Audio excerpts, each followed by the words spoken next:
আমি নবী রওজায় শুয়া শুয়া উম্মতি উম্মতি বলে কাঁদছি, আর কান্নার কারণে আমার চোখের পানি দ্বারা রওজার মাটিগুলো কাদা হয়ে গেছে।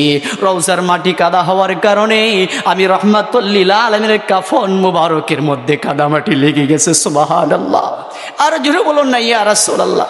ও গো মায়ার নবী গো, তুমি প্রেম শিখায়া কোথায় লুকাইলা?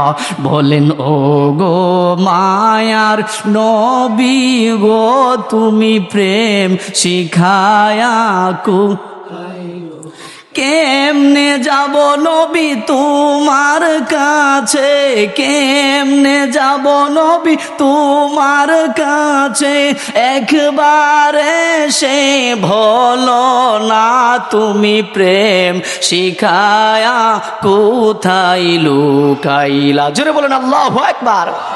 বাবাজিরা রে, আমার বন্ধুরা আমার, এবার ফেরেশতা জিবরাইল বলবে ইয়া রাসূলুল্লাহ, ইয়া হাবিবাল্লাহ নবী গো, আল্লাহ পাক রব্বুল আলামিন আমি জিবরাইলকে জিজ্ঞেস করবে, ও জিবরাইল, নবীর কাফন মোবারকের মধ্যে কাদামাটি লেগে আছে, তুমি জিবরাইল 70,000 ফেরেশতা লয়ে গেছো, আমার নবীর কাফন মোবারকের কাদামাটিগুলো কেন পরিষ্কার করো নাই? ইয়া রাসূলুল্লাহ, যদি অনুমতি পাইতাম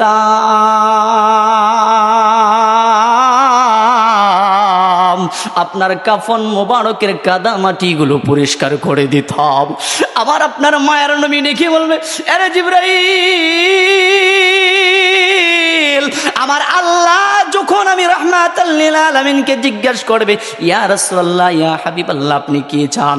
আমি কাল হাশরের ময়দানে কিয়ামত দিবসে আমার কাফন মোবারকের কাদা মাটি দেখায়া বলবো, ও পরওয়ারদিগার আলম মাবুদ, উম্মতের জন্য কানতে কানতে রওজার মাটি কাদা বানাইছি, আজকে আমার উম্মত জাহান্নামে যাবে, আমি রাহমাতাল লিল আলামিন সইতে পারবো না। আল্লাহু আকবার। বাবাজিরা